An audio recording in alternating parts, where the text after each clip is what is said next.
Created with free version for non-commercial use. Hoy es sábado 18 de abril del año 2009. Nos encontramos en San Juan de la Maguana, en la residencia del doctor Sobieski de León, amigo, colaborador intenso del Archivo General de la Nación, gestor cultural y una mano amiga del área de producción de fuentes orales de historia oral. Nos acompaña la bella historiadora licenciada Ana Lafontaine por el Archivo General de la Nación, Pedro de León del área de producción de fuentes orales. Buenos días, doctor, y gracias por recibirnos en su residencia. Gracias a ustedes por venir. Bienvenido como siempre a la casa de ustedes. Sí.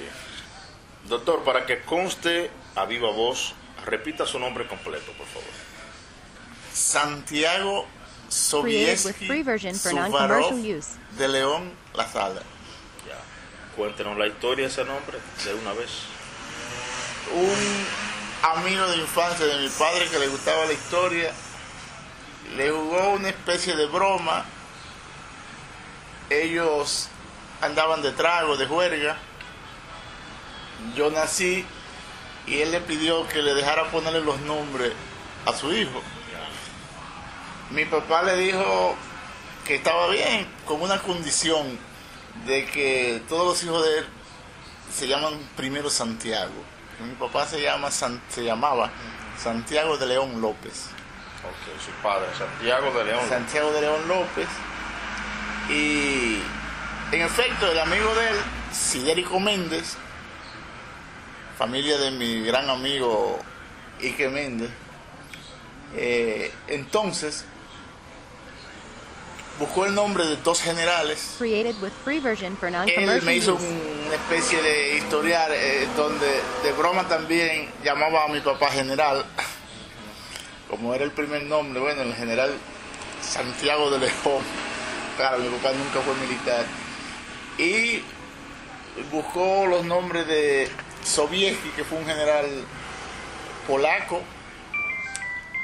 un héroe nacional de Viena, que luchó contra los turcos en el siglo XVIII, que la habían sitiado. Hay una estatua de Sobieski en Viena.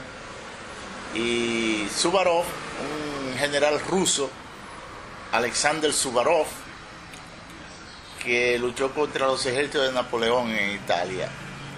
Y que, como el inicio de esta historia, que fue de trago, Suvarov murió ahogado en un riachuelo de apenas una pulgada de altura de cauce, porque estaba borracho y cayó boca abajo y se le metió el agua por la Created with nariz. free version for Así murió non-commercial Suvarov. use.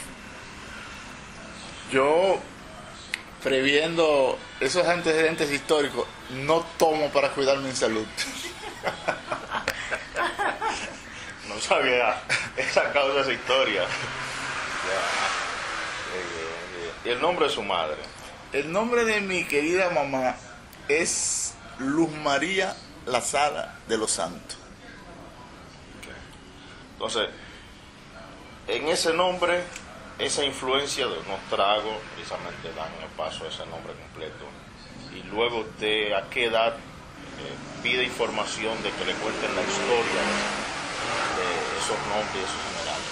¿Usted recuerda?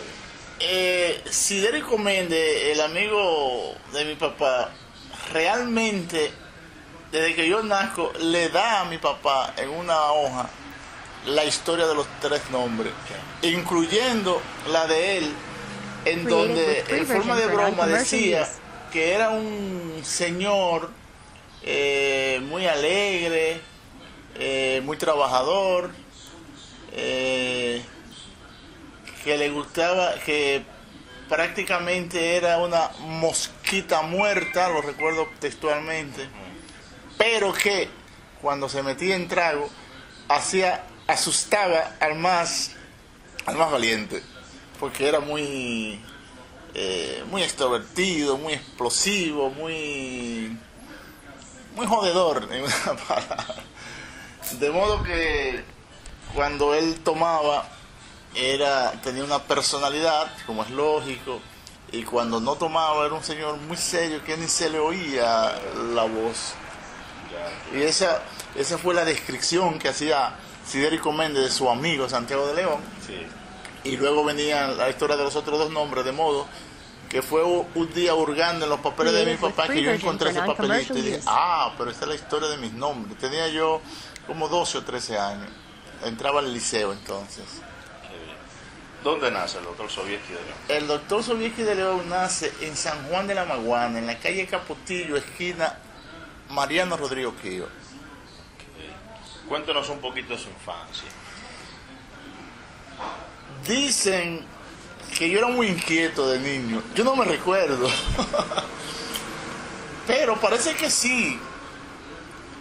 Yo sí sé que, en primer lugar, siempre fui muy disciplinado y muy obediente en mi casa, porque había una moral victoriana, rígida.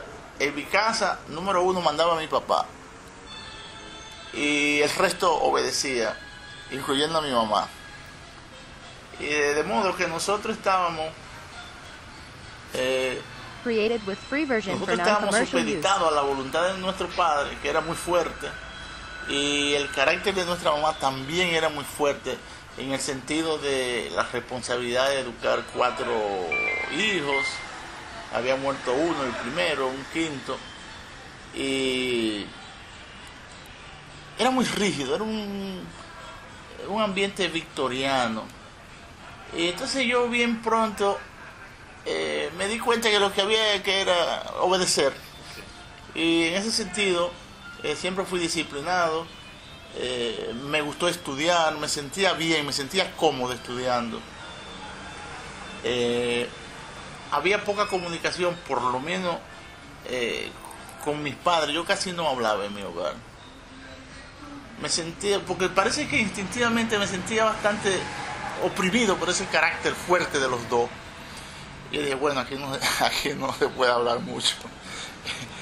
Pero no me molestó, porque me refugiaba en el estudio. Me refugiaba en el estudio. Recuerdo que iba a la iglesia, era católico, porque nos enseñaron desde temprano a ir a la iglesia todos los domingos. Me confesaba todos los sábados y comulgaba todos los domingos y día de guardar, hasta que entré al liceo, e incluso prácticamente todo el liceo, es decir, de los 13 años a los 17, yo era católico, fui monaguillo. El padre, había un padre de Azo acá llamado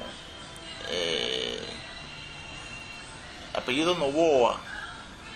Él quería que yo me fuera al seminario a hacerme sacerdote, y estuvo al punto de convencerme, pero había un dato que me hacía siempre decirle que no. Desde temprano me di cuenta que me gustaban las mujeres. Que no podía prescindir de ellas. No pudo ser sacerdote. No iba a asumir el sacrificio. Apolinar Pérez Novoa se llamaba el sacerdote de Azua, del cual yo era monaguillo, en la capilla San Francisco de San Juan de la Maguana, en la parroquia San Francisco. Apolinar Pérez Novoa. Éramos muy buenos amigos. Y siempre me estaba invitando a que me fuera al seminario, porque él veía que yo era un tipo muy inteligente, decía él, muy disciplinado. Y yo siempre decía, sí, padre, yo le aviso. Hasta que llegó el momento en que me gradué de bachiller. Y dije, padre, ya tengo la respuesta. A ver, dime. Digo, mire, yo voy a ser cura del cuerpo, pero no del alma. Yo voy a ser médico. Me voy a dedicar a la medicina. Yo voy a curar el cuerpo. Pero el alma no, por el momento no voy a curar el alma. Y entonces decidí ir a estudiar medicina a la universidad. Tan pronto pasó la guerra de abril en 1965. Yo tenía 17 años de edad.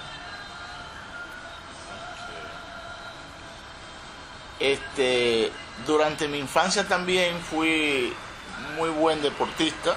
Jugaba basquetbol,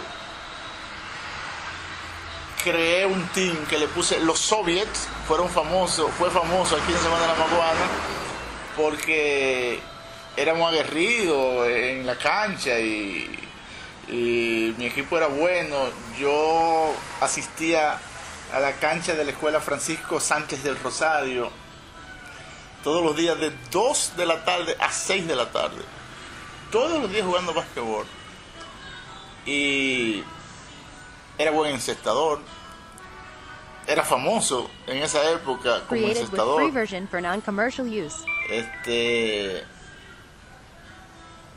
También llegué a jugar béisbol en la pequeña liga, pero resulta que parece ser que yo era de los más grandes de esa pequeña liga, porque yo nada más daba de two-way para arriba, two-way, triple, jonrón, two-way, triple, jonrón. Yo daba sencillo.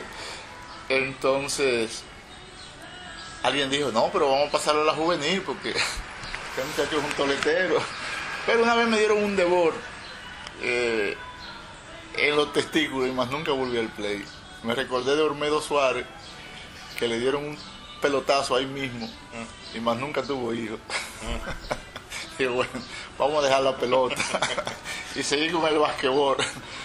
Y seguí con el basquetbol hasta que llegué a la universidad, donde por discriminación de los capitaleños con respecto a los jóvenes que íbamos de las provincias, que nos veían como campesinitos, Created with free version for non-commercial use. me acomplejaron en la cancha. Y yo no vine a la capital a jugar basquetbol sino a estudiar, y no volví a jugar basquetbol y me dediqué al estudio de la medicina. Pero hay algunas anécdotas de esa discriminación que usted recuerda que le impactaron. O que los muchachos de las provincias que no sabían jugar basquetbol, que los que sabían jugar basquetbol eran los que estaban en la capital. En esa época, claro, él no, al contrario, el nombre que voy a decir, Carrión, el doctor que después terminamos juntos la profesión, Carrón, que era un gran basquetbolista, Krawinkel Saiter, esos eran basquetbolistas de mi época. Entonces realmente nosotros los veíamos como grandes basquetbolistas, porque era que todo estaba en Santo Domingo, allí se desarrollaba todo. A veces incluso nosotros llegamos a pedir que nos dieran clínica de basquetbol, y llegaron a venir a San Juan de la Maguana basquetbolistas de la talla de Manuel Acosta y de otros que vinieron a darnos clínica de basquetbol, pero siempre nos veían, qué sé yo, nos decían campesinitos, y eso a mí no me gustaba. Decía, pero en vez de enseñarnos, y yo decidí no seguir jugando basquetbol por esa razón. Sin embargo, jóvenes de San Juan de la Maguana que jugaban basquetbol y voleibol, que lograron romper, digamos, ese prejuicio, llegaron a ser destacados deportistas a nivel nacional, como Juanito Abreu en voleibol, que fue seleccionado varias veces como el voleibolista del año, y era de San Juan de la Maguana, y llegaron incluso a representar a la República en Cuba. Y en Cuba, en una época en que nosotros éramos en deporte prácticamente muy débil, Juanito Abreu causó admiración en Cuba. Los cubanos desde siempre han sido muy buenos en deporte, ¿verdad?, por la revolución. Y nosotros aquí pues no teníamos esa cohesión, y sin embargo Juanito Abreu se destacó mucho en basquetbol. Manuel Acosta, que se destacó en Naco, era de San Juan de la Maguana. Sí, Manuel Acosta de San Juan de la Maguana, y fue un gran basquetbolista que jugaba con esos grandes, Aldo Lechor, Krawinkel Saiter, este pequeño Prince, Manolo Prince, que era muy famoso, Carrón, el amigo que le mencionaba, que era el que más me acogía en ese grupo, pero Krawinkel Saiter, por ejemplo, With free version for non-commercial use. era compañero de estudio de nosotros, pero era un tipo típico capitaleño, como que no sé, tenía un temperamento medio raro. Era buen amigo en sentido general, pero no, yo siento que no fue por lo menos hospitalario en el basquetbol con los que veníamos de la provincia a Santo Domingo. Más o menos ese tipo de discriminación, pero de rechazo, de pensar que nosotros que veníamos de la provincia no éramos igual que ellos. Entonces yo dije, me voy a poner a estudiar y le voy a demostrar a estos tipos que lo de la provincia valemos. Okay. Y entonces pues me metí por el área del estudio y ahí me destaqué un poco porque me gradué con honores. Me gradué, de hecho, magna cum laude, aunque mi título dice cum laude porque me robaron un punto Created with en la free version for dirección, non-commercial un tal use. amable ahí que vendía materia a los puertorriqueños en esa época. Y trastocaba todas las notas. Yo llevaba mis notas en mi casa, pues yo era muy, eso quizá un poco neurótico. Yo, nota que sacaba, nota que apuntaba en mi casa, yo no tenía que ir al registro. Y cuando yo iba, confrontaba, en un momento yo vi que al final me robaron un punto y no me dio para la clasificación de magna cum laude, pero de hecho yo era estudiante de magna cum laude. Y no solamente yo, habíamos ahí más de 10 sanjuaneros y más de la mitad nos graduamos con honores. Y la promoción nuestra, que fue la primera promoción, la famosa promoción del $500,000, comenzamos 600 estudiantes de medicina en el 1967. Y de esa población masiva de 600, nos graduamos la mitad, nos graduamos unos 300.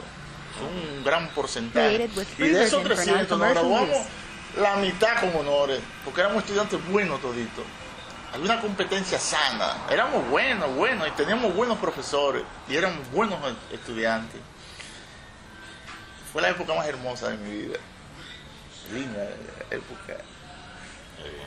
Me gustaría que siempre volviera, pero lo que se vive ya no es la memoria. Queda en el pasado. Comenta. La ocupación de sus padres, doctor. Mi madre, quehaceres domésticos como todas las mamás de la provincia, o casi todas. Mi papá, empleado público, recorrió prácticamente todos los trabajos de la administración pública. Por ejemplo, mi papá fue alguacil, juez de paz. En Hondo Valle, por ejemplo, era juez de paz, y trabajó mucho tiempo aquí en San Juan de la Maguana, en el Palacio de Justicia. Created with free Mi version papá, for en una non-commercial ocasión, use.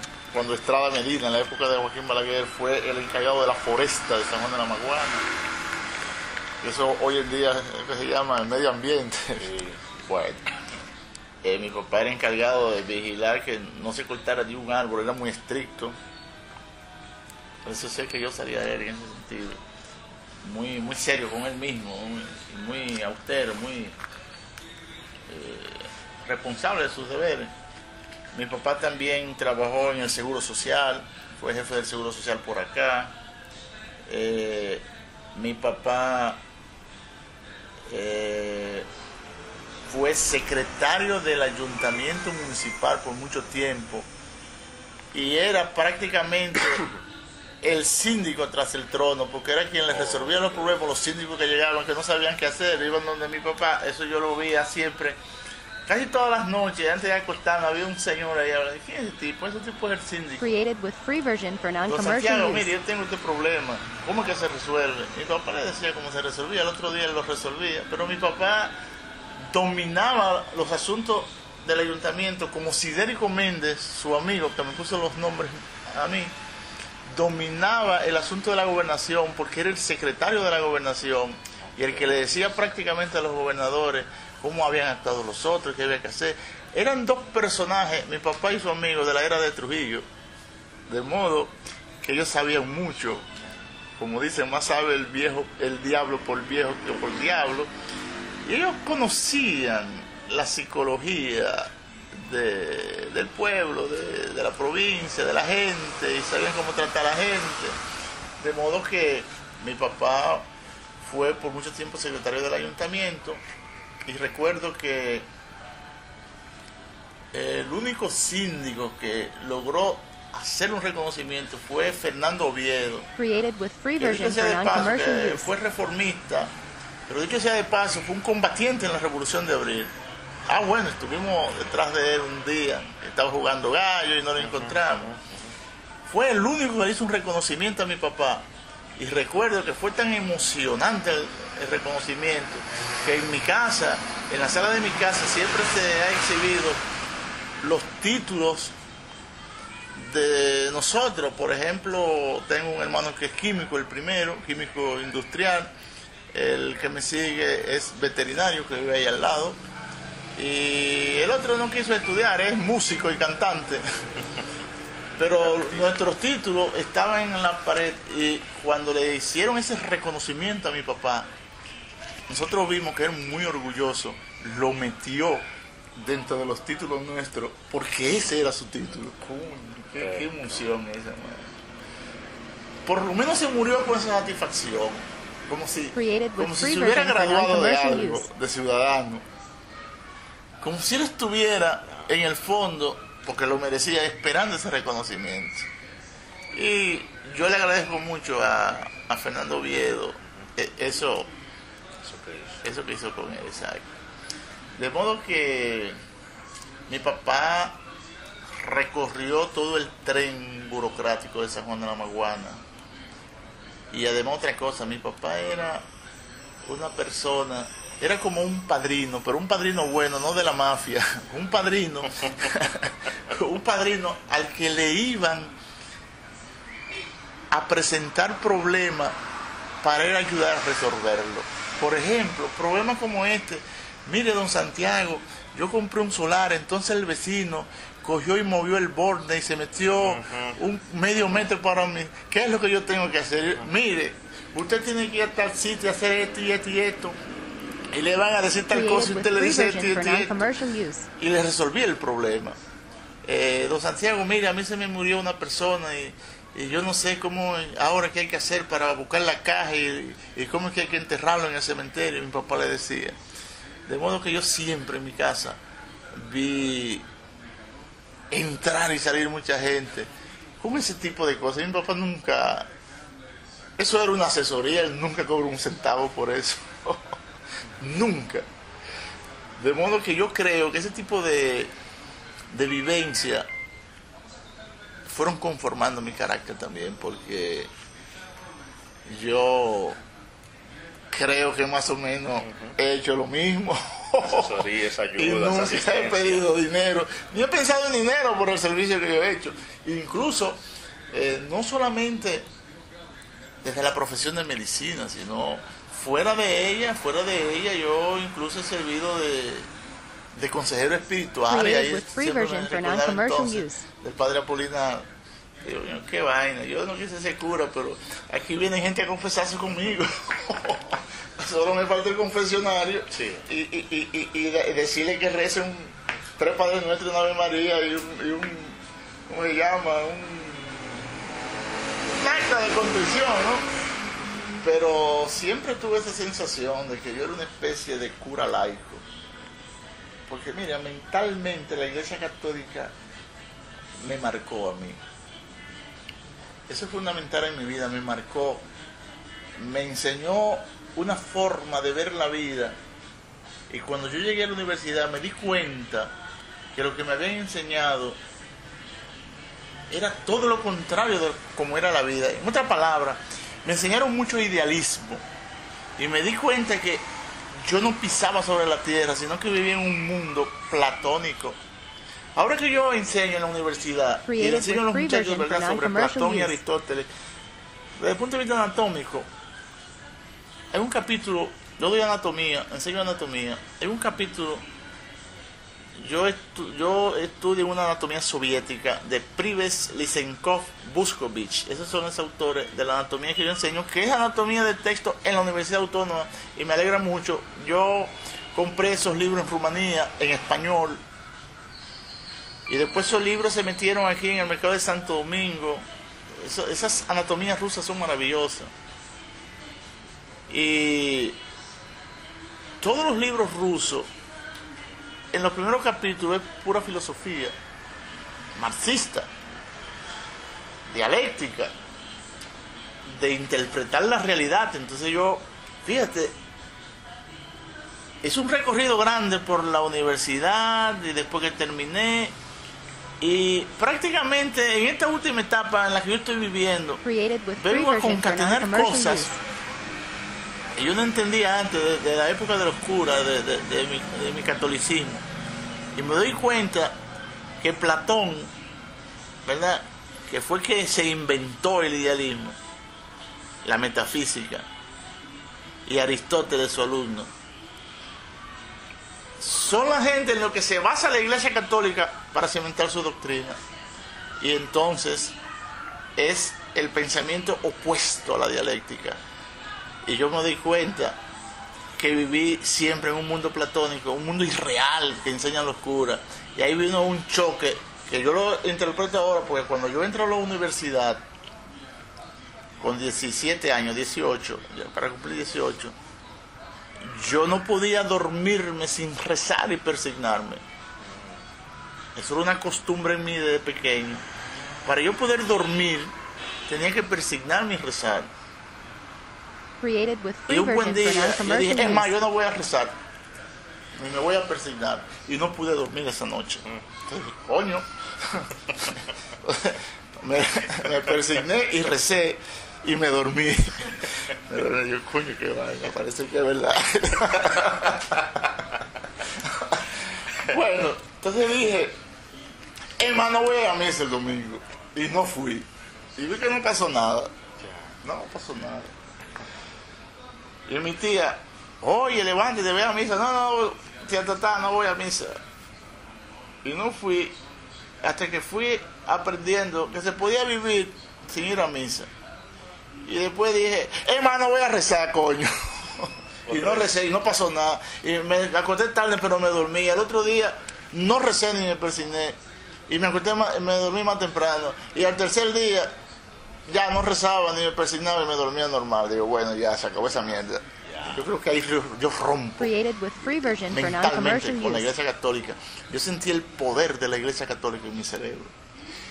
De vez en cuando me sale la Iglesia Católica de la médula de mis huesos, porque a veces la gente no sabe dónde ubicarme. Si la gente dice, ese tipo es comunista, dice, no, espérate, ese tipo es cristiano también, ese tipo es católico. O sea, me recuerda el poeta César Vallejo, que en su poesía los que lo leían decían, pues este tipo es católico, no, ese tipo es comunista, no sabían dónde ubicarlo. Sí. Entonces me di cuenta que he estado avanzando en esa línea, porque yo creía que era prerrogativa de los católicos, por ejemplo, de los cristianos católicos, de que ser bueno. La gente buena tiene que ser católica. Y dije, no, espérate, y del frente, entonces no son buenos. Y me di cuenta que sí, que hay buenos del otro lado, y me pasé a los buenos del otro lado. Okay. ¿Y a qué edad fue ese rompimiento? Ese rompimiento fue a los 18 años. Joven.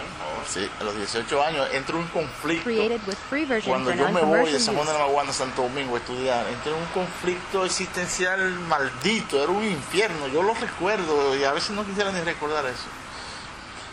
Pero felizmente superado, de ahí que tengo amigas, por ejemplo, la antropóloga Fátima Puerto Real dice que yo soy neurótico. Bueno, yo lo acepto. Ahora yo le digo a Fátima y a que no sea Fátima, ¿quién no es neurótico?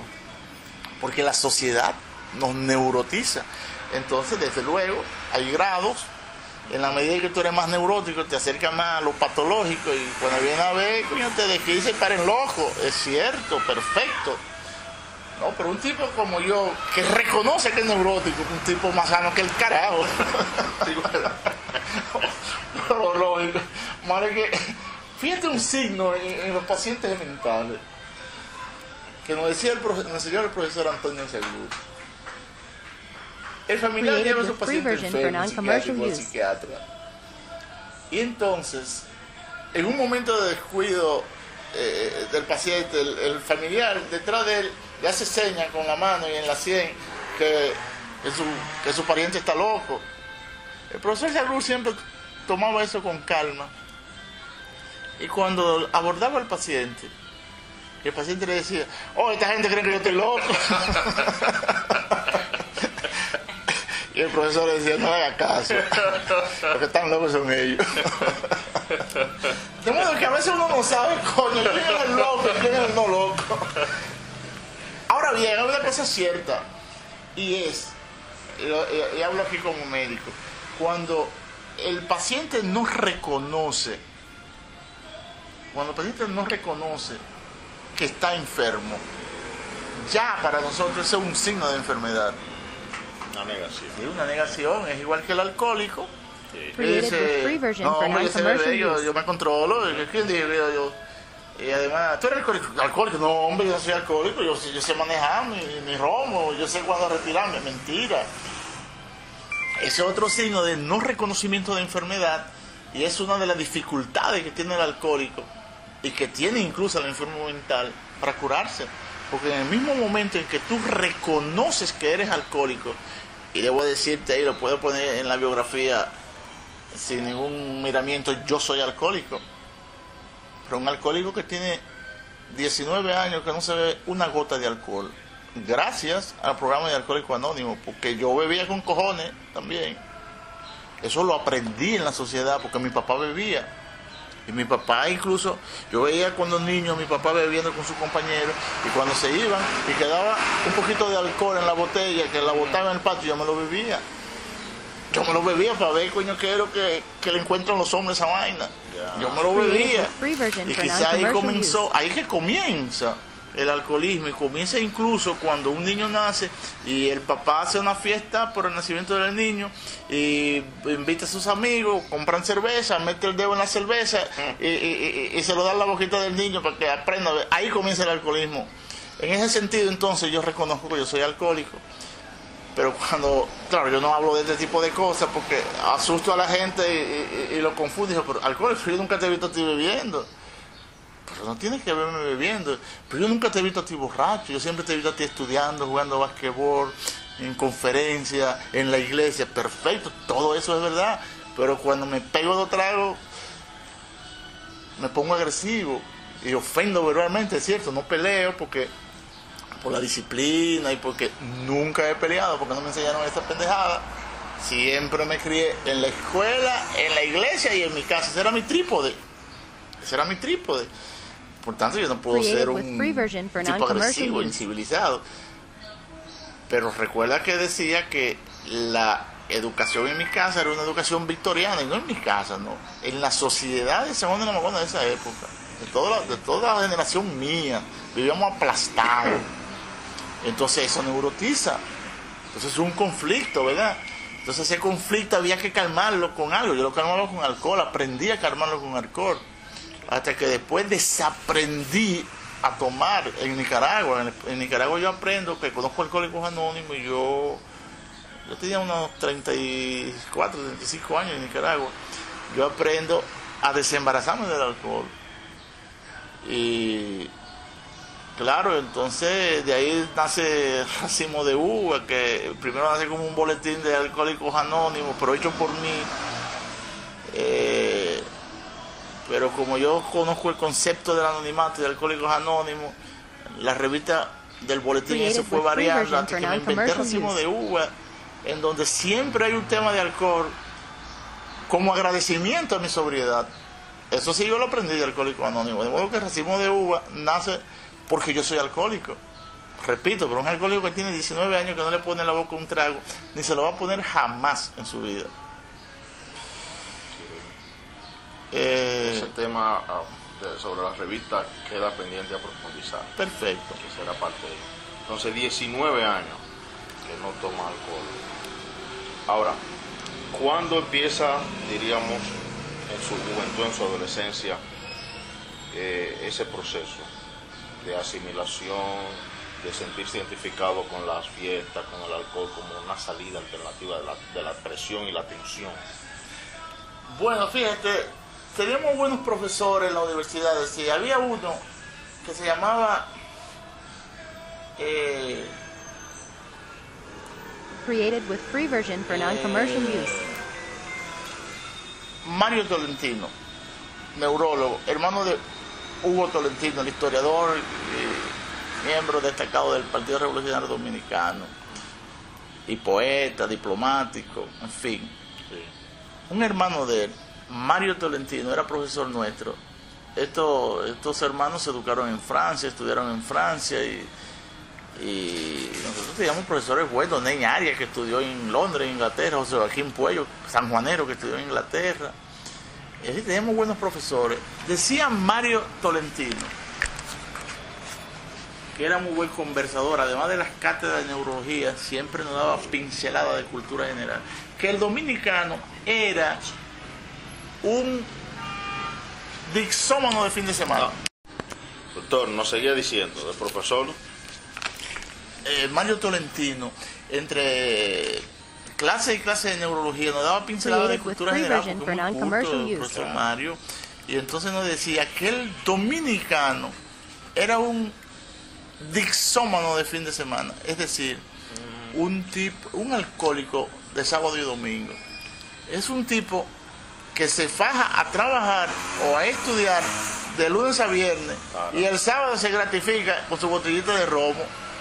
Mira, yo tenía ese mecanismo. Cuando llegaba el sábado, bueno, el sábado yo tenía clase todavía, pero cuando llegaba el sábado en la tarde, ya yo me ponía en contacto con mis amigos, estudiantes, sanjuaneros sobre todo, para reunirnos y beber un par de cervezas, porque nosotros nos habíamos pasado la semana entera fajados estudiando, y eso tenía que celebrarse, esa vaina.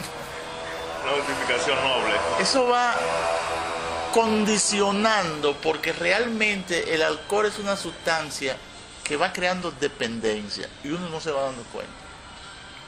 De modo que cuando viene el lunes, tú Created with estás free version en for tu non-commercial línea use. de batalla, bien de verdad, y el lunes y el martes y el miércoles y el jueves, el viernes y el sábado de la mañana, y después vuelvo y repito lo mismo. Debo gratificarme. Y entonces uno se sentía bien, porque como decía un amigo que recién acaba de morir, que era muy estudioso y que ha servido para mí como modelo de estudio, se llamaba, murió el viernes pasado y lo enterramos el domingo pasado, se llamaba Cornelio Jerónimo, le decíamos Críspulo, vecino mío, ¿Le decían? Críspulo, Críspulo. pero su nombre es Cornelio Jerónimo, que era licenciado en finanzas y al mismo tiempo hizo derecho, tenía dos profesiones, era muy estudioso. Y un día él fue al Tupinamba Bar, que es un sitio histórico de aquí donde se baila y se toma, se siente uno bien, y él fue invitado por unos amigos.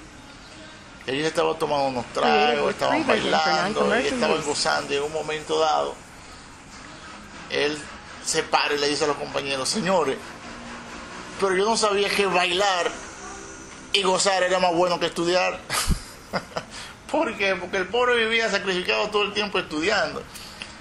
Eso más o menos pasaba conmigo y pasaba con muchísimo de la generación nuestra, en el sentido de que soñábamos con hacernos profesionales para entonces empezar a vivir. ¿A vivir qué? A gozar en el sentido amplio de la palabra, a pasear, a beber, a producir, a comprar una camisa, a comprar unos zapatos, a comprar un refresco, a comprar un sándwich de queso y jamón bueno. Y entonces, lo otro prácticamente, entre comillas, no era vivir, sino soñar y esperar y estudiar. Mientras los otros estaban divirtiendo, uno estaba fajado, cabeceando, estudiando, pasando mala noche hasta la 1, a veces hasta las 2. Created with free version for non-commercial use. Y esa, ¿verdad?, era realmente la vida de uno, ese contraste. De modo que el hecho de hacer uso del alcohol era parte de romper esa rigidez de estudio y sentir un poco de relax. Pero como te digo, en la medida en que uno iba haciendo eso, iba creando el hábito. Cuando uno viene a terminar de profesional, ya uno está agarrado en el alcoholismo, pero uno nunca reconoció ni va a reconocer que uno es alcohólico. Yo te puedo decir que en el hospital donde yo trabajo aquí en San Juan de la Maguana, prácticamente el 80%, al menos en la época en que yo observé eso, el 80% de los médicos eran alcohólicos. Pero ahí nada más eran 3 los chivos expiatorios, porque ya su caso era súper crónico. No, que el doctor fulano y fulano son unos Created alcohólicos. with free version for Mentira. non-commercial use. El 80% era alcohólico. Porque, por ejemplo, un día me dice, mira, el pediatra tal, lo encontraron con un jugo en una grama. Y yo dije, pero eso es alcoholismo. Aunque sea una sola vez, eso es alcoholismo. De modo que el alcoholismo hace presencia en más de las personas que la gente cree. Porque, por ejemplo, aquí en San Juan de la Maguana, si le preguntan a alguien si han visto alguna vez al doctor Sobieski de León borracho, van a decir que jamás en la vida. Pero jamás en la vida. Y sin embargo, cuando yo era estudiante que venía de vacaciones, yo me emborrachaba.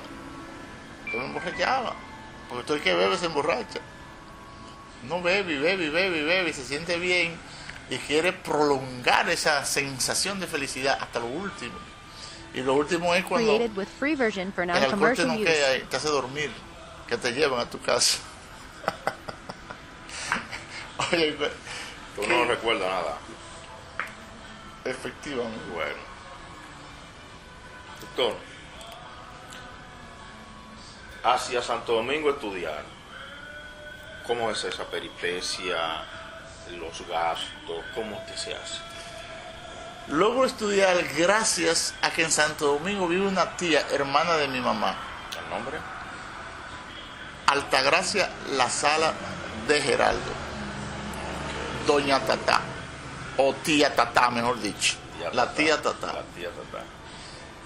La tía Tatá era una mujer analfabeta, apenas sabía firmar su nombre, incluso en la familia bromeábamos con ella porque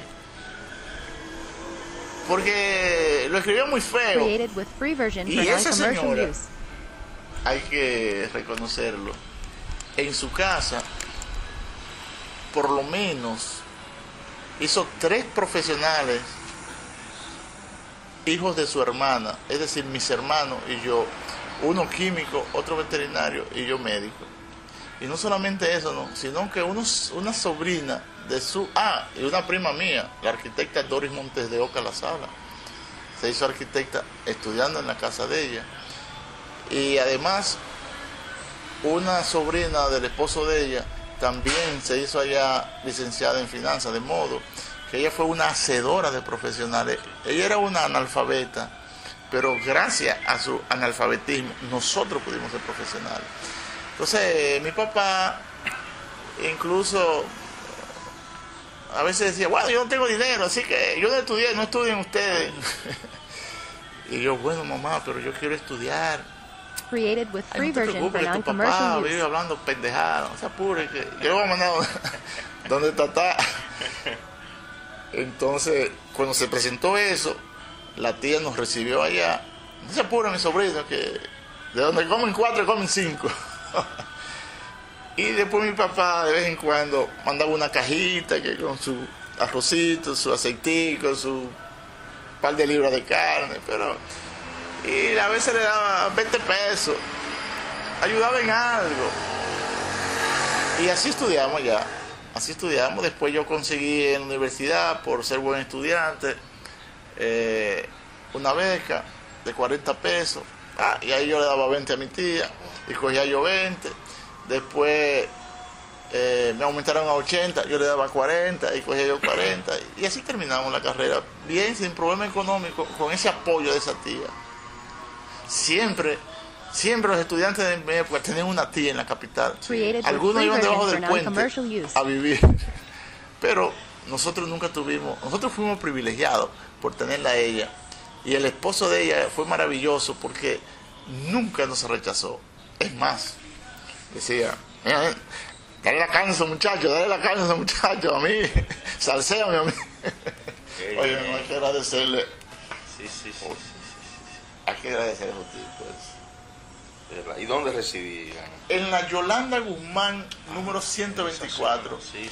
casi esquina Samaná, entre la Domingo Moreno Jiménez y la Samaná, pero casi esquina Samaná, cerca de la industria esa de ropa interior de González. Ahí ahí prácticamente. Y a 2 esquinas del puente de Duarte. 1, 2, 3 esquinas del puente de Duarte, exactamente 3 esquinas. Que luego inauguraron ahí una plaza que le pusieron plazoleta de la Independencia en la época de los 12 años de Balaguer. Y Created with free version un for monumento non-commercial use. trinitario hecho por Pras Ventós. Yo iba todas las noches ahí a coger fresco a la plazoleta de la Trinitaria, de modo que ese era el barrio mío, que antiguamente se llamaba ese el barrio Galindo, en la época, principio de siglo, ¿no? Del siglo XX. Se llamaba eso barrio Galindo, le decían. Cerca de Borojol, vecino a Borojol, la zona del Son. Borojol, cómo no, de los muelleros, ahí estaba el muelle, Santa Bárbara, la iglesia de Santa Bárbara, estaba relativamente cerca de nosotros, en fin. Y vecino María Auxiliadora, a la iglesia de María Auxiliadora, donde ya yo me negué a seguir oyendo misa. Sí. Doctor, A ver, si me lo permite, entramos a la etapa de su investigación. ¿Cuándo surge, cuándo nace ese deseo, esa inquietud, o más bien identificación? Pues esa Created sería la with free primera version for etapa. non-commercial use. De Palmasola, de los mellizos, de Olivorio Mateo. ¿Cuándo empieza ese contacto entre usted y esa realidad? en San Juan siempre oímos los palos del Espíritu Santo, siempre oímos salve desde niño. Y cuando yo tenía 12 años, ¿verdad? Matan a Trujillo, ¿verdad? El 30 de mayo del 61. Yo estaba jugando basquetbol en la cancha y era de tarde y alguien dijo, no sé de dónde sale esa voz, váyanse para su casa que ocurrió algo muy grande. Y nosotros nos impresionamos mucho, soltamos la bola de basquetbol, nos recogimos Created y with nos free fuimos. version for Parecía non-commercial use. un Viernes Santo aquella tarde. Y no sé quién dijo, mataron al jefe. Yo pensé, yo estaba en la cancha del Colegio Católico jugando basquetbol con mis amigos, exactamente a 2 cuadras de mi casa, 1 y 2. Y yo dije, coño, no voy a poder llegar a mi casa, me van a matar. Yo dije eso en mi pensamiento, en mi cabecita de 12 años. ¿Sabes por qué yo dije eso? Porque yo estaba en la calle, miraba alrededor y prácticamente estaba vacío. Y yo pensé, van a pensar que fui yo que mató al jefe. Y me fui con un terror. Y cuando yo llegué a mi casa vivo, digo, lo logré, ya no me va a pasar nada. Created with free Así era el version for terror en la era de non-commercial use. Trujillo. Uno sentía el terror dentro de uno mismo. O sea, yo pensé que iban a pensar que yo había matado al jefe. Bien, eso, así de inicio. Después de eso, algo que me impresionó mucho era que pasaban muchos camiones en el 61, camiones para la mata de Farfán. ¿Y para dónde que van? Para Palmasola, un sitio que se llama Palmasola, y esos camiones van y camiones vienen, camiones van y camiones vienen. Y se sentía una intranquilidad en el pueblo. Y entonces, que mira, que los muchachos no están yendo a la escuela los viernes, que los muchachos esto, que los... Y entonces, mira que la gente está dejando los trabajos y se va para Palmasola. ¿Y qué es Palmasola? Y eso se impregnó en la mente de todo el mundo. Y recuerdo así vagamente, cuando la matanza de Palmasola, pasar camiones para el hospital con gente herida, y un sirena por aquí, y que mataron un Created with general. free version Y for bueno, non-commercial use. entonces todo eso se impregnó en mi cerebro. Palmasola. Después, cuando yo regreso a San Juan en el 91, que estaba en Nicaragua, había estudiado cirugía, había hecho especialidad en Bucarest, en Rumanía. Regreso aquí a San Pedro de Macorís, hago pasantía de cirujano. Y luego me fastidia la vida ahí en San Pedro y decido irme a Nicaragua ayudar a formar una sociedad nueva. Entonces cuando yo regreso, intento quedarme en Santo Domingo, no puedo. Santo Domingo se estaba desarrollando de una forma acelerada materialmente, y entonces decido regresar a San Juan para más comodidad, y sobre todo del aspecto económico. Entonces San Juan es un poco lento, intelectualmente hablando, y en muchísimos aspectos Created with free culturales. version for Y non-commercial ya yo use. había en Nicaragua saboreado la actividad cultural, porque en la Revolución Sandinista había una actividad extraordinaria día por día. Habían cientos de actividades culturales día por día, porque allí se estaba trabajando. Yo siento lo que es una revolución. Una revolución es un cambio total, y allí no hay tiempo ni para pensar, porque allí lo que se está es haciendo cosas, cambiando cosas. Bueno, me impregno de ese asunto, y cuando regreso a San Juan, comienzo a oír sobre Liborio Mateo, comienzo a oír, a recordar cómo Monseñor Tomás Reilly atacaba a Liborio Mateo en las iglesias y a los mellizos de Palmasola. Comienzo a recordar mi catolicismo impuesto. Comienzo a recordar el choque que tuve cuando pasé del liceo a la universidad, y esa crisis existencial, espiritual Created que with tuve, free version for y non-commercial cómo se me use. desplomó el mundo, porque me enseñaron un mundo idealista, un mundo color de rosa en la iglesia, y veo que el mundo que estoy viviendo es completamente diferente. Entonces yo me había pasado al otro lado ideológicamente, ¿no? Yo soy una persona ya que tengo un pensamiento dialéctico, un pensamiento materialista, dialéctico, filosófico. No creo en platonismo, y la iglesia es platonismo. Entonces veía los ataques a Liborio Mateo y sus campesinos. Yo vengo primero de hacer una especialidad en un país comunista. Segundo, vengo de una revolución donde se importantizan a los campesinos. Y nuestros padres generalmente son campesinos. Y digo yo, ¿y por qué este ataque despiadado? Y entonces me despierta la curiosidad y comienzo a investigar sobre Liborio Mateo. Y me doy cuenta que los ricos, los aristócratas de San Juan de la Maguana, Created with free son los que version llevan for la voz non-commercial cantante en use. contra de Liborio Mateo. Y como yo no tengo tapujo en decirlo, desprecio a los oligarcas, yo dije, yo voy a levantar la bandera de Liborio Mateo. Y comencé a investigar sobre él. No soy un especialista en Liborio Mateo. Quizá la gente piense que tú sabías que sabe mucho de Liborio. No, yo creo que lo que cualquier otro pueda saber, si es lo mismo que yo, pero yo he hecho de Liborio Mateo una bandera de lucha, sobre todo para limpiar el lodo que le han tirado los aristócratas de San Juan de la Maguana.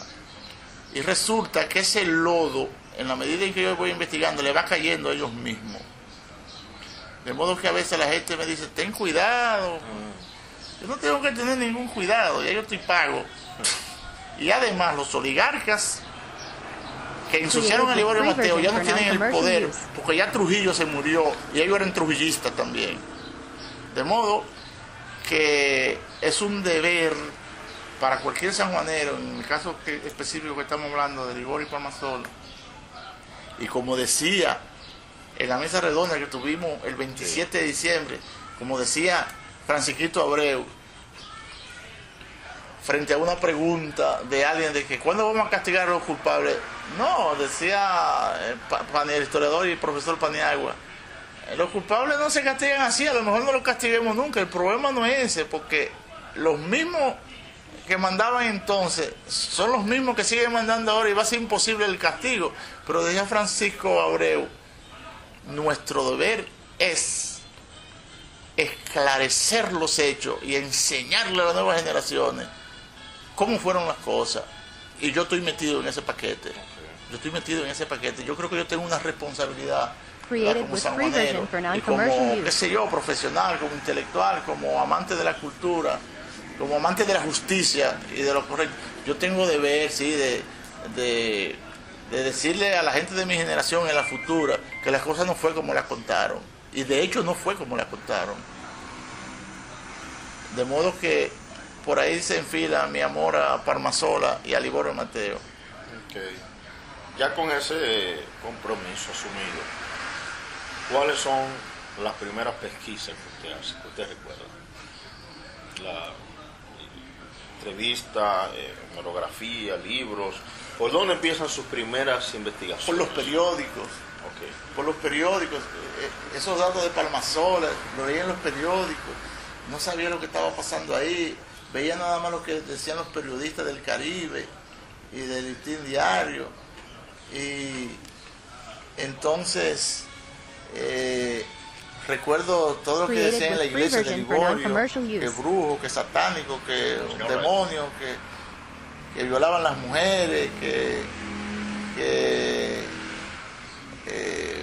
en fin, muchísimas cosas feas. Entonces yo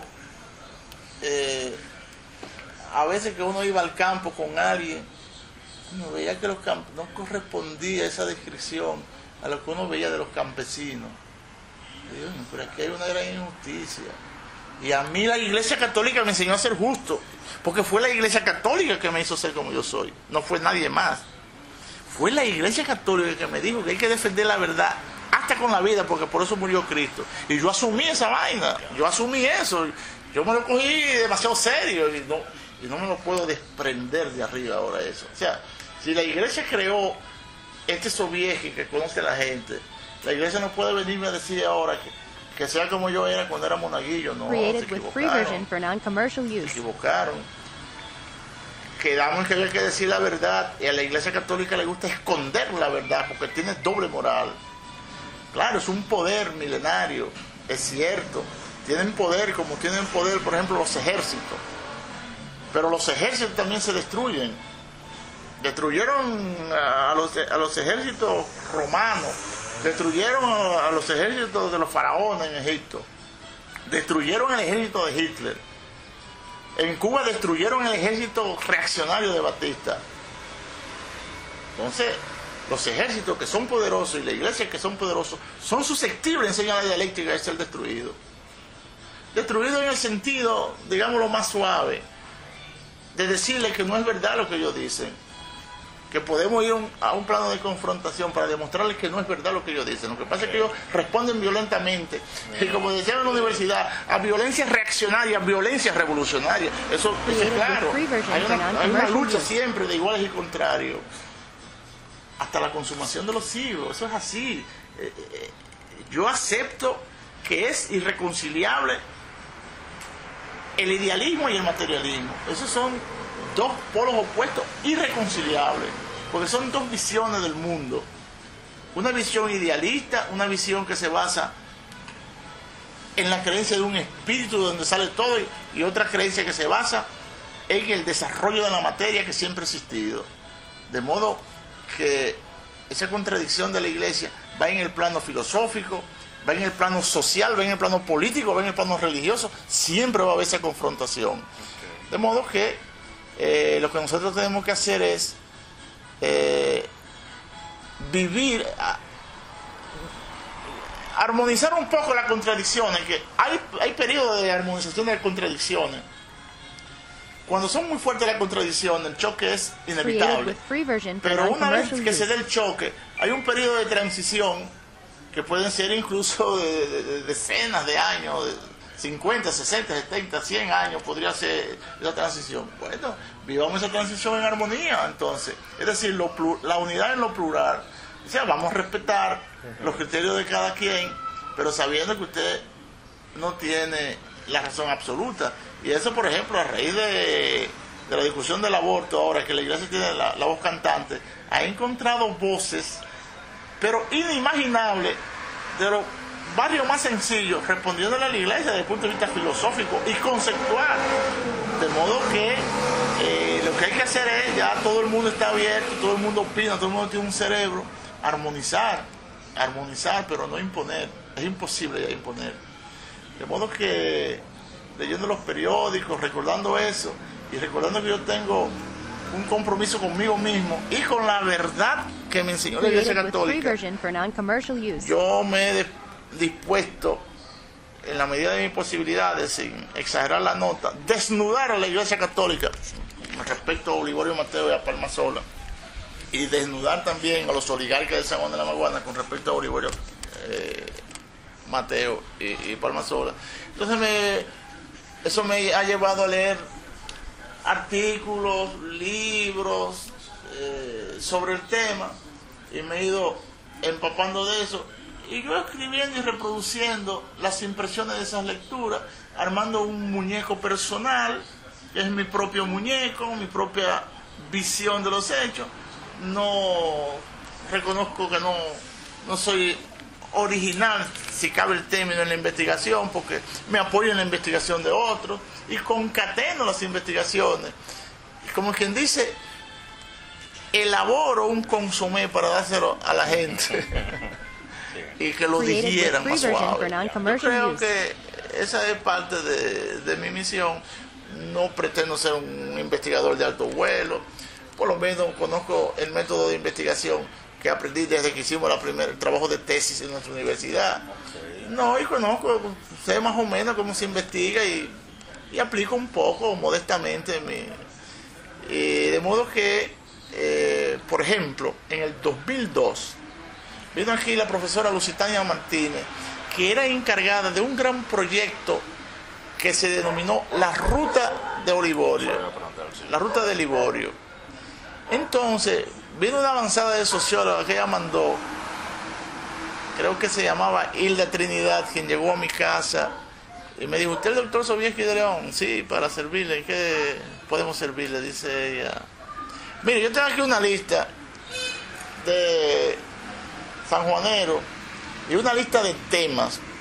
A mí me manda Lusitania Martínez, que lo conoce usted, son amigos, sí, cómo no.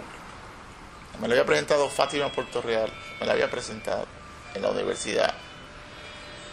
Y ella dice que elija uno de esos temas para que lo desarrolle de una conferencia. Si yo, de verdad que yo me impresioné y digo, bueno, pero es que yo no sé nada de Liborio. Entonces habían Liborio y los americanos, Liborio y Palmasola, Liborio y la religiosidad popular. Entonces yo me sentí comprometido y dije: apúntame con Liborio y los americanos, porque también tengo un sentimiento antiimperialista. Le buscamos otra de esa pura. Tengo un sentimiento antiimperialista porque los norteamericanos nos han masacrado todo el tiempo, nos han masacrado y viven de nosotros. Y un dominicano que se sienta patriota, que se sienta ser descendiente de los Created with free trinitarios, version for non-commercial use. necesariamente tiene que combatir a los norteamericanos. Combatirlo en la medida en que ellos tratan de vivir de nosotros y decirle: no, ustedes no pueden seguir viviendo de nosotros. Es ardua la lucha, la tienen los cubanos, y han demostrado los cubanos que sí puede, sí se puede. Y han demostrado los venezolanos que sí se puede. De modo que Francisco Sánchez de Rosario fue claramente antiimperialista, antinorteamericano, porque hay testimonio de eso. De modo que debemos nosotros desarrollar ese sentimiento antinorteamericano de uno de los padres de la patria que han tapado eso. Yo he descubierto eso leyendo algunos textos, que sería interesante hacer una tesis sobre el antiimperialismo de Francisco Sánchez Rosario. De modo que me gustó el tema porque unía dos cosas que me gustaban entonces. Una, combatir a los norteamericanos, y dos, levantar la bandera de Liborio y los campesinos, porque el Liborio era dominicano, por tanto yo tengo que estar del lado de Liborio y no de los norteamericanos. Entonces yo me puse a investigar, agarré varios libros de historia, artículos, esto y lo otro, hice un texto, una conferencia, la dicté en El Cercado en junio del 2002, y yo mismo me asombré después de lo que yo había escrito, y me asombré de lo que había puesto allí. Gustó mucho en El Cercado, gustó mucho. Lusitania me dijo: estuviste muy bien, aunque un poquito muy largo. Tiene que ser más. más breve. Pues yo tengo el defecto de que no soy muy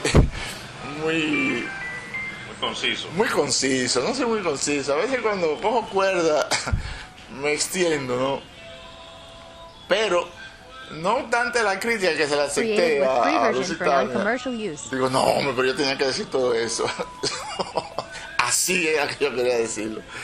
Entonces, esa conferencia está en el libro que tiró el Museo del Hombre Dominicano, La Ruta de Liborio, que compiló la profesora norteamericana, aplatanada dominicano, Helen Davis.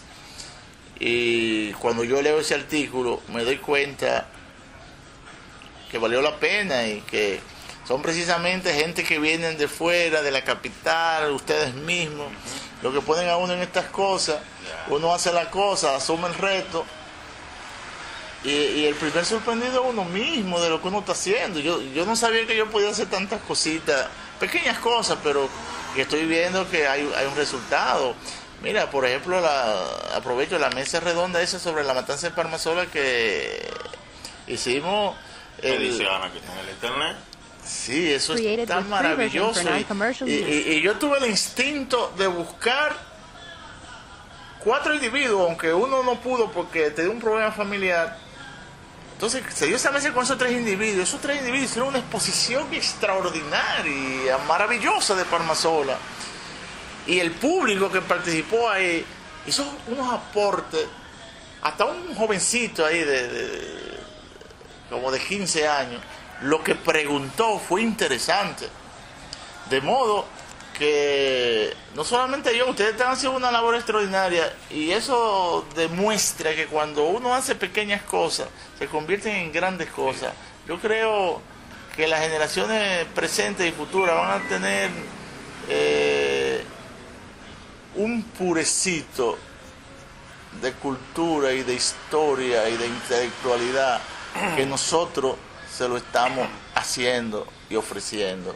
Porque nosotros estamos siendo pioneros, nosotros estamos rompiendo caminos, porque nosotros, yo mismo me siento con mucho vacío del liceo, de la universidad, y más o menos intento llenarlo ahora, antes de morirme, a ver si se llena un poquito. Pero al estar llenándolo, al estar yo aprendiendo, al mismo tiempo resulta en enseñanza para los demás. Y eso he descubierto que me emociona y me gusta. Entonces estoy haciendo ese tipo de actividad, robándole un poquito de tiempo a la medicina y al hecho de profesor universitario, que si tuviera más tiempo me metiera más de lleno a investigar. Ojalá que pronto me jubile para dedicarle ese tiempo de la jubilación a la investigación. Sí. Doctor, a partir de 1991, evalúe por favor. ¿De 1991? Ok. Cuando usted llega de Nicaragua, bueno, que asume y que poco a poco va asimilando, Created va with free version nutriéndose. for non-commercial use. El periodo o el año, el tiempo que usted entiende que se ha estudiado más, se ha analizado más, se ha investigado más sobre el Liborio, en actividades, congresos, eventos, libros, publicaciones, según su experiencia. según mi experiencia, yo creo que ese año fue el 2002, con la ruta de Liborio, conducida por Lusitania Martínez. En ese año se habló tanto de Liborio y ocurrió algo que nunca había ocurrido. Yo lo dije entonces y lo repito ahora.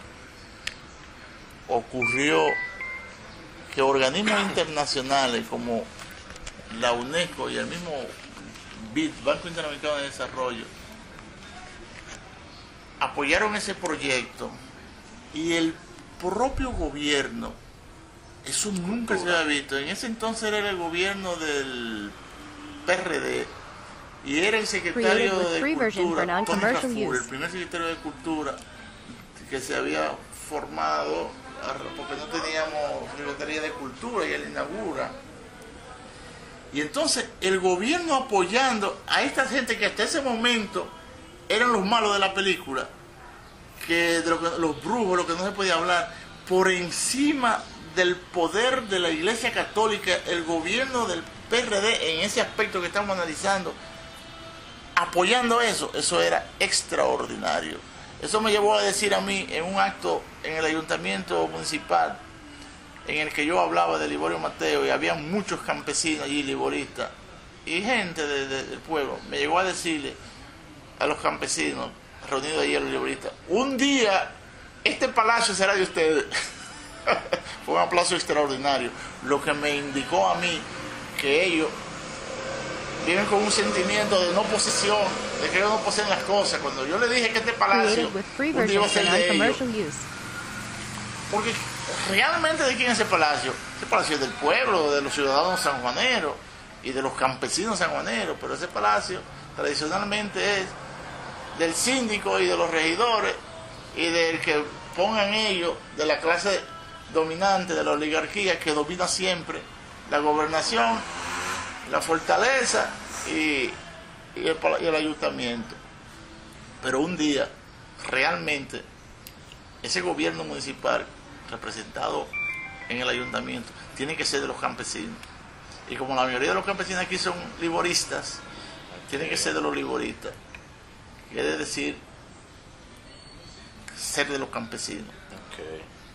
Doctor, la proyección, las expectativas que usted tiene de las investigaciones, lo que se ha hecho, lo que se debe hacer con relación al tema. Bueno, creo con Francisco Abreu, que es de las Matas de Farfán, que hay que seguir estudiando el tema, hay que estar recopilando siempre, resumiendo siempre todos estos trabajos que venimos haciendo de diferentes sectores, ir reuniendo eso, irlo ofreciendo a las generaciones. Ellos hablaban una vez de hacer un museo liborista. Eso está muy bien porque la Iglesia Católica, con el señor obispo José de los Ríos Estrella a la cabeza, que es muy inteligente y parece ser que tiene pretensiones de papa, una vez propuso hacer un museo liborista, y eso es, que me perdone el obispo, hipocresía de él, porque él sabe que él propone eso para destruir el liborismo, y él ha metido los atabares y los palos incluso en la Iglesia Católica en celebraciones, y él sabe que eso es para confundir a los liboristas y para confundir a la gente, de modo que eso también demuestra que el liborismo tiene un gran poder en San Juan de la Maguana y que la Iglesia Católica le da importancia a ese poder que tiene el liborismo, de modo que ese museo, por ejemplo, si se hace, no tiene que ser la Iglesia Católica, porque la Iglesia Católica no tiene que buscar nada con el Liborio Mateo, pero nada, porque la Iglesia Católica fue precisamente parte de sus asesinos, junto con los imperialistas norteamericanos y la oligarquía de San Juan de la Maguana. Así que la Iglesia Católica es asesina de Liborio Mateo, no salvadora de la imagen de Liborio Mateo, que se deje en la iglesia de estar con hipocresía con el liborismo. Entonces yo creo que hay que escribir más. Hay un periodista por ahí que siempre amenazaba con una novela sobre Liborio Mateo, que iba a ser la novela sobre Liborio Mateo. Lamentablemente ese periodista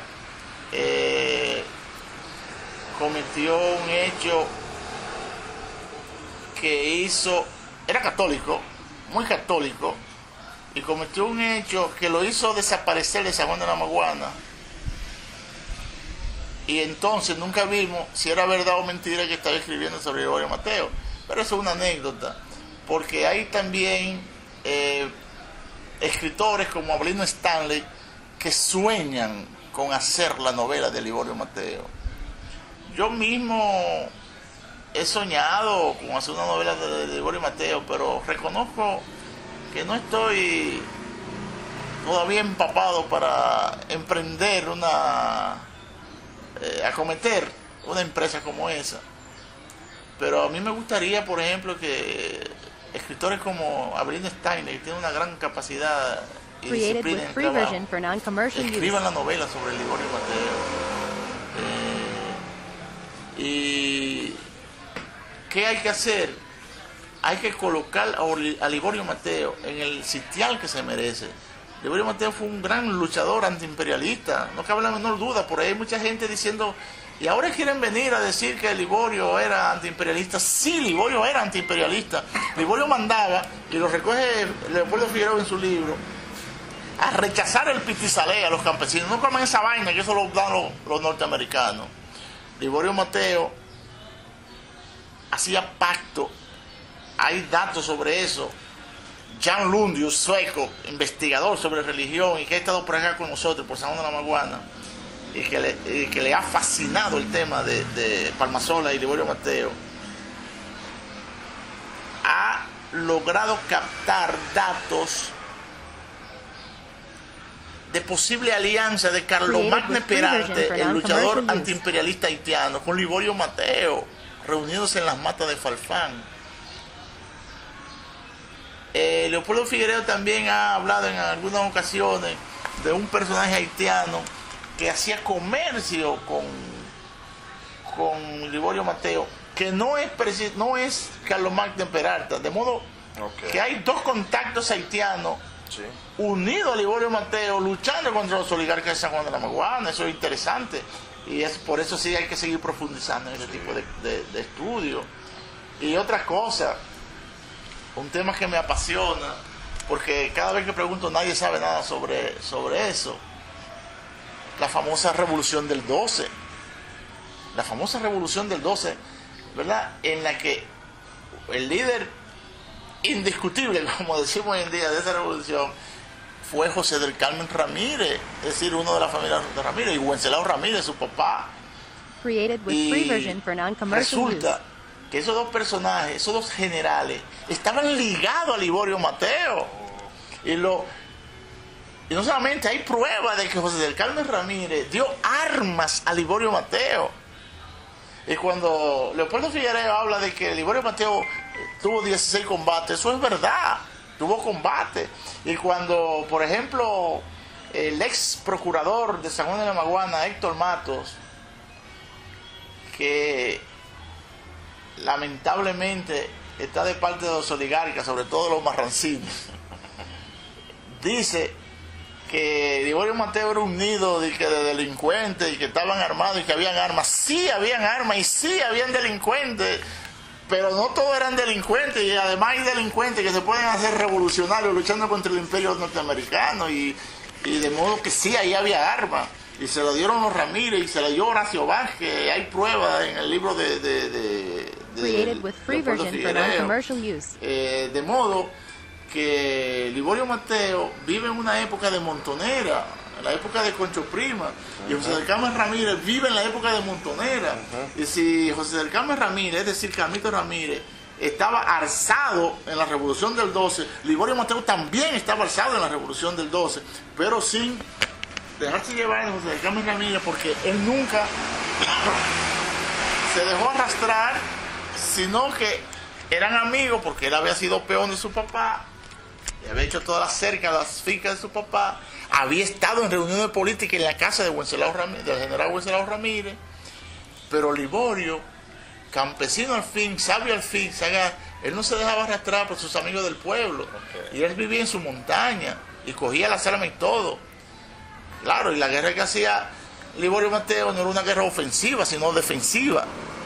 Y nosotros sabemos, con los testimonios de algunos sobrevivientes de la invasión del 14 de junio, como Mayobanés Vargas, cuando vienen aquí, hay una anécdota que siempre me gustó, que yo leí en su libro, en su testimonio, que cuando ellos llegan, le dice al comandante, ¿y cuándo vamos a empezar a perseguir los guardias? Y el comandante dice, ¿a cuáles guardias? A los guardias de Trujillo. ¿Sabes? No, pero nosotros no vamos a perseguir los guardias. ¿Cómo que no vamos a perseguir los guardias? No, ellos que nos van a perseguir a nosotros. De modo que eso es guerrilla. Dejar que se persigan para traer enemigos a determinados sitios y hacer combate con ellos. O sea, hay una guerrilla defensiva. De modo que podemos meter a Liborio Mateo en un guerrillero auténtico, aunque lo que predomina en él es el aspecto religioso. No cabe duda que lo que predomina es el aspecto religioso, porque él no era, digamos, un Francisco Camaño de Ño o un Halley Herman, ¿verdad? Created with free Es version decir, for no era un non-commercial guerrillero use. moderno, pero Enriquillo fue guerrillero, y Sánchez, Francisco Sánchez Rosario fue guerrillero, de modo que muy bien cabe en estos estudios que hay que hacer y ir agregando a Liborio Mateo como un líder guerrillero. En eso Salvini Caminero tiene razón al adelantarse en su libro con la expresión de José Liborio Mateo, curandero guerrillero. Tienes razón, sobrada razón, porque hay mucha gente que quieren quitarle ese mérito, entre ellos el ex procurador Héctor Mato, de que Liborio no fue guerrillero, sino un bandido. Pero bandido decían los americanos de los revolucionarios nuestros, le decían gavilleros. De modo que en San Juan todavía subsisten argumentos reaccionarios y retardatarios, atrasados, como el del doctor Héctor Mato, que era vecino de los Marrancini, y por tanto los Marrancini le comieron el cerebro.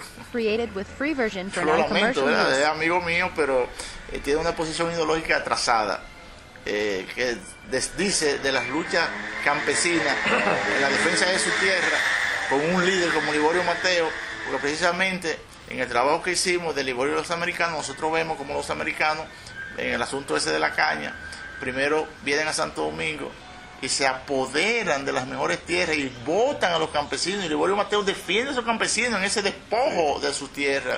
Entonces, es lo que hicieron los norteamericanos en esa mismísima época en Puerto Rico, pero no despojan a los campesinos de Puerto Rico de su tierra, no, sino que se apoderan de Puerto Rico entero en el 1898. De modo que cuando ellos quieren expandir los predios de sembrar las cañas, ¿verdad? Y en eso hay una novelista puertorriqueña que se llama Olga Created with free Olga- version for non-commercial use. Ñorga, creo, que ya murió, que tiene una novela en la que describe cómo un senador de Estados Unidos se apodera de Puerto Rico, de todas las tierras de Puerto Rico, y cómo hacen una reunión con los oligarcas para extender esa expropiación a Santo Domingo. Y ocurre, ¿verdad? En la época de Liborio, ¿verdad? En el Central Barahona, en el este. Entonces, la lucha de Liborio Mateo es directamente contra ese apoderamiento de la tierra, pero también determinados oligarcas lucharon contra los americanos porque sintieron que lo estaban despojando. En ese caso podemos mencionar a Emilio Osvaldo Garrido Puello, que tenía un periódico, El Cable, y a través del cable él ataca, en ese caso se comporta como un dominicano auténtico, a los norteamericanos, y entonces ahí coincide con Liborio.